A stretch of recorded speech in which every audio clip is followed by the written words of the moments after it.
Scoops and Will Show. We are back, and before we move on to the conclusion and the wrap-up, we do have a little bit more to talk about when it comes to Perkins. We talked off air. Talked off air. You wanted to ask me another question. You wanted to get more insight. What do you got? Here's what it comes down to regarding the Perkins thing. Is the question is this: there are a lot of schools that are out there that are successful with athletic directors that I believe run a clean program and don't do stuff like fly in luxury jets and ticket scandals, all that stuff.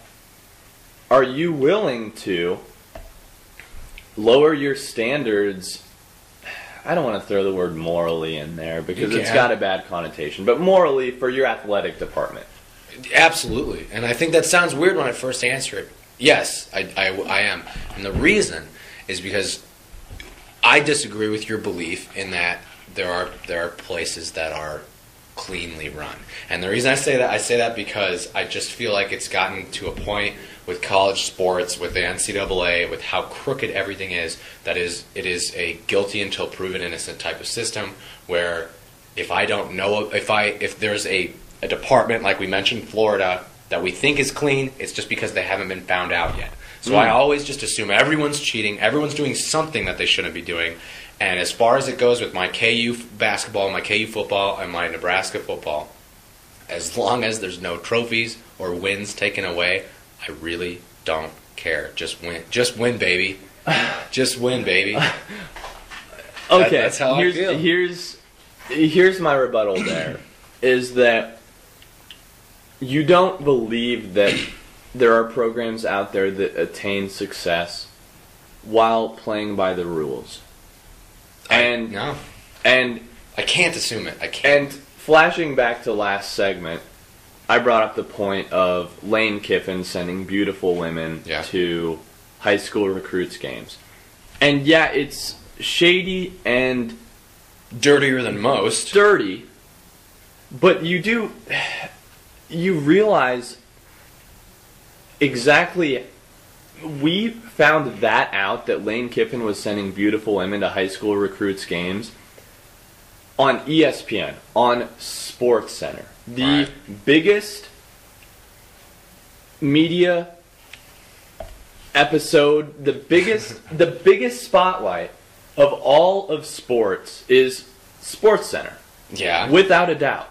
And there was some high school stadium in God knows where, Mississippi, and there were a couple pretty girls with a sign that said, "Come to Tennessee." And that got blown up to such a big deal that SportsCenter made a big deal out of it. And everyone knows about that. And you're saying that there is stuff that goes on at every single school that we just don't know about, even though at Tennessee something as small as a couple pretty girls with a "Come to Tennessee" sign made it to SportsCenter? I honestly just think that some schools are more blatant and obvious and dirtier than other schools. I do think Lane Kiffin, I think USC, I think, the ones that are obvious, I think, are more blatant, more obvious, more stupid with their cheating. Yeah. I just assume that there is a little bit of cheating in all aspects. I could imagine my best friend in the world, Bill Self, has probably made a few phone calls he shouldn't, a few extra text messages he shouldn't to recruits. That's the type of stuff that I just don't have a problem with because I feel like everybody's doing it. Right, and when it comes back to it, I think we're on the same page here. Bill Self, say a recruit, say a Josh Selby comes into Lawrence for a weekend, and Bill Self is talking to, I don't know, not Mario Chalmers, Xavier Henry or Sharon or one of those guys that's hosting Selby. Right.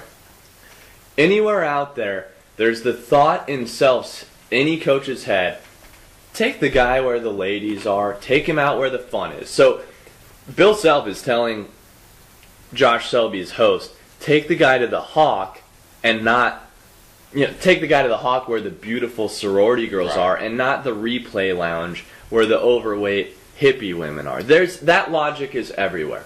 try to appeal to the guy that wants to be a big-time recruit and be a big-time player, have the ladies all over him. I get it. But I understand that thought is everywhere. Take him to the hot party, whatever. But, and that I don't consider shady. What I consider shady is saying, come here and we've got J. Wolf Acura willing to hook you up with a TSX and stuff like that. And that I don't believe that every school does. Well, okay, and I'll finish with this thought. And I don't mean to get the last word. No, it's okay. I'll finish with this thought and let's wrap it up.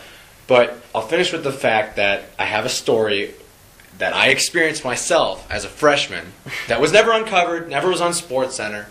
No one ever, nothing ever happened. Yet, after this gets then this goes on SportsCenter. I was a freshman in a math class with you. We had math together freshman year. I sat down for lovely Carrie TA. Warner, lovely TA. I sat down for the final that took me about an hour and 45 minutes to complete. I kicked the shit out of it. It was great. I guess we're going to have to bleep that. YouTube, yeah. Care. I did a great job. I worked my butt off to get that final to get a good grade. Side story. The fact of the matter is, Mario Chalmers, beloved Mario Chalmers, who gets a game-winning shot against Memphis, that guy sits next to me, finishes his test in about 15 minutes, stands up, gets out and walks. I don't recall him failing that class. I don't remember hearing that he was failing a class, and I don't recall anybody in the world being able to finish that test in less than 20 minutes. And so it was just, those are the things that just remind me there is stuff that's going on at every university that no one's ever going to hear about because everyone in the university is in on it, and there's nobody that's going to tell. So that's just where I lie. We've got to wrap up. We've got to get out. All right, good point. We went too long. Yeah, and again, I don't mean to have the last. No, you're right. You're right. That is TSAWS Episode 3. We are out. Go Big Red.